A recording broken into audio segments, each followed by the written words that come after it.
राज्य सरकार समेत केंद्र सरकार से मेरा निवेदन रहेगा कि इस पर एक सख्त से सख्त कानून बनाया जाए। जो भी किसी भी धर्म के खिलाफ, चाहे वो इस्लाम धर्म हो, हिंदू धर्म हो, आदिवासी धर्म हो या किसी भी सिख धर्म हो, किसी भी धर्म के खिलाफ अगर आप आपत्तिजनक टिप्पणी करते हैं, उलूल जुलूल बात करते हैं, जिससे समाज में नफरत फैले, एकता अखंडता, गंगा जमनी तहजीब बर्बाद हो, नौजवान गुमराह हो, तो ऐसे व्यक्तियों के खिलाफ भारत सरकार सख्त से सख्त कानून बनाए और ऐसे लोगों को हमेशा हमेशा के लिए जेल के कैद खानों पर कैद करें। बैरिस्टर असदुद्दीन ओवैसी साहब ने आज कमिश्नर से मुलाकात करके उनको आवेदन ये दिए हैं। रजिस्टर्ड और जगह भी केस हुआ है। मैं झारखंड या रांची में पहला व्यक्ति हूँ कि नहीं हूँ मुझे भी जानकारी नहीं है, मगर मैं जहाँ तक आप लोगों से जानकारी मिल रहा है कि मेरा रजिस्टर्ड केस जो है सबसे पहले हुआ है। और इससे कोई ये नहीं है, पहला और आगे और पीछे से कोई मतलब नहीं है। हमारे नबी करीम सल्लल्लाहु अलैहि वसल्लम के ऊपर में जब भी और जिस किसी ने भी अगर ये जुर्रत करने की कोशिश की तो शाहिद सबसे पहला लाइन में नजर आएगा। और मैं, मेरे परिवार, मेरे आने वाले नस्ल रसूलुल्लाह सल्लल्लाहु अलैहि वसल्लम में कुर्बान। ये पूरी दुनिया, लोहे कलम जिसको बोला जाता है, पूरी कायनात रसूल के पर कुर्बान।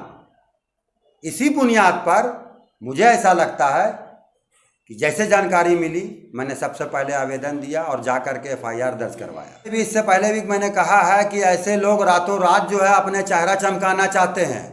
जो व्यक्ति को कोई नहीं जानता, वो व्यक्ति बस कुछ नहीं तो इस्लाम के विरुद्ध, हमारे रसूल के विरुद्ध, किसी भी धर्म के खिलाफ अनाप शनाप बातें, उलूल जुलूल बातें करके जो है रातों रात चमकना चाहता है। चमक नहीं रहा, वो भूल है, उनकी गलती है, उसे लानत भेजी जा रही है, बद्दुआएं दिया जा रहा है। पूरे भारतवर्ष में केस और मुकदमा हो रहा है। हिंदू समाज के भाई हमारे खड़े होकर FIR दर्ज करवा रहे हैं, हमारे समाज के लोग जाकर के FIR दर्ज करवा रहे हैं, जिसकी वजह से आप भारत की एकता अखंडता को तोड़ने का प्रयास करेंगे, किसी धर्म के खिलाफ आपत्तिजनक आप टिप्पणी करेंगे, माहौल खराब होगा। तो ऐसे लोगों के खिलाफ हमारे देश के हर समाज के तबके के लोग, हर धर्म के लोग एक्टिव नजर आ रहे हैं, FIR दर्ज करवा रहे हैं। ऐसे लोगों को चाहते भी नहीं है कि वो हमारे समाज के बीच में रहे। और ये सिर्फ एक राजनीतिक पार्टी को फायदा पहुंचाने के मोटा मोटी हमको लगता है कि किया जा रहा है। अगर ऐसा नहीं है तो फिर वैसे व्यक्ति को भारत सरकार कानून बनाए, सख्त से सख्त कानून बनाए। और किसी धर्म के खिलाफ अगर वो बोलता है, आप छोड़ दीजिए इस्लाम धर्म के खिलाफ, अगर हिंदू धर्म के खिलाफ मैं बोलता हूँ, मुझे भी अरेस्ट किया जाए। मैंने कहा ना कि एक राजनीतिक बैकग्राउंड से इन लोगों को ताकत दी जा रही है और ये एक षड्यंत्र है जिसको यहाँ के लोगों को समझना होगा। जो ये प्लानिंग के साथ चाहते हैं कि भारत का विकास नहीं हो, भारत का डेवलपमेंट नहीं हो, हम हिंदू मुसलमान करते करते तहस नहस और बर्बाद हो जाएं, पर ऐसा नहीं होगा। अगर सरकार चाहती है, हिंदुस्तान का आवाम चाहता है, तो ऐसे लोगों पर कार्रवाई करने की जरूरत है।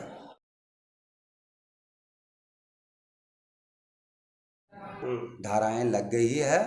अब हमारा वकील जो है एडवोकेट, रुकिए एक मिनट, नाम हम बता दे रहे हैं, माइनॉरिटी का अभी एक इलेक्शन हुआ था अभी हाल फिलहाल में, जिसपे आपका ये अरशद एडवोकेट साहब हैं जो सिविल कोर्ट में रहते हैं, बड़े भाई हैं, और उनके जिम्मेदारी में जो आपके मुस्लिम एडवोकेट एसोसिएशन जो बना है माइनॉरिटी का, वो इस केस को देखेंगे। और मैं प्रयास करूंगा और हमारी टीम प्रयास करेगी कि ऐसे लोगों को सख्त से सख्त कानूनी कार्रवाई करते हुए इनको जेल के सलाखों पर बंद किया जाए। और मैं और मेरी टीम इस पर प्रणबद्ध है।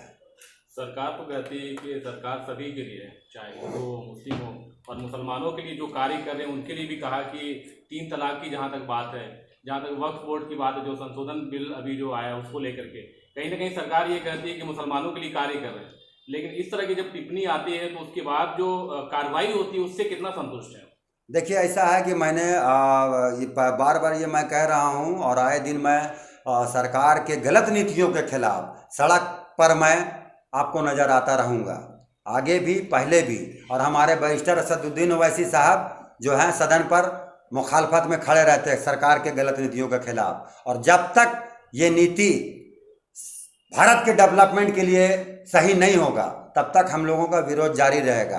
आपने देखा होगा 3 तलाक का मैटर आया, उसमें भी मुसलमानों को टारगेट किया जा रहा। वक्फ संशोधन बिल 2024 पे लाया गया, वो हमारी ज़मीनों को हड़पने का प्लानिंग बनाया जा रहा है। पर हम लोगों ने एहतजाज किया। कल जो है 6 तारीख को झारखंड में एक दिवसीय जो है औकाफ बचाओ कॉन्फ्रेंस जो है रखा गया है, जिसमें हज हाउस में, उसमें हम लोग शामिल भी रहेंगे। तमाम लोग आलिम लोग आ रहे हैं। हमारे सदर बैरिस्टर असदुद्दीन ओवैसी ने वहाँ पर भी आवाज़ उठाया पार्लियामेंट में और लोगों को जागरूक करने का काम किया।